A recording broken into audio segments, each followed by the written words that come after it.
Hello बच्चों। हमारा प्रश्न दिया हुआ है हेनरी का स्थिरांक के एच का मान।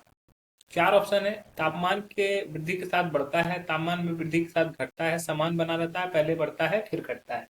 तो चलिए समझते हैं इस प्रश्न को। अगर हमको इसे यहाँ पे समझना है तो क्या समझना है? हमें हेनरी के नियम को समझना होगा। ठीक है।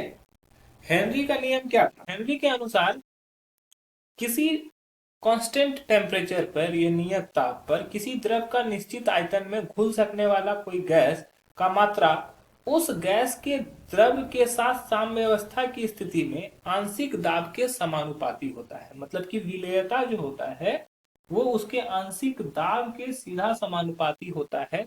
मतलब कि P is directly proportional to the x। ठीक है। तो अगर प्रोपोर्शनल के साइन को हटाते हैं तो हमारे पास क्या आता है? एक कांस्टेंट वैल्यू आता है जिसको हेनरी कांस्टेंट बोला जाता है। ठीक है। अब ये हेनरी कांस्टेंट के लिए एक एक्सपेरिमेंट किया गया था। एक एक प्रयोग द्वारा सिद्ध किया गया कि तापमान बढ़ाने से हेनरी स्थिरांक का मान बढ़ता है। ओके।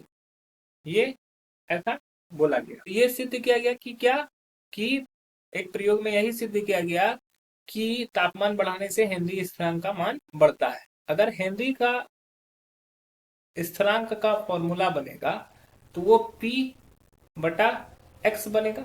ठीक है। मतलब कि प्रेशर बढ़ाने से हेनरी का स्थिरांक बढ़ता है और प्रेशर घटाने से हेनरी का स्थिरांक घटेगा। तो ताप बढ़ाने से क्या होगा? क्योंकि गास लुकास लॉ के हिसाब से क्या होता है कि अगर आयतन को हम लोग फिक्स्ड कर दें, आयतन को नियत कर दें, तो प्रेशर बढ़ाने से तापमान भी बढ़ने लगता है। ठीक है। तो इस आधार पर हम लोग क्या बोल सकते हैं कि अगर प्रेशर बढ़ रहा है तो के एच का भी वैल्यू यहाँ पर बढ़ना चाहिए।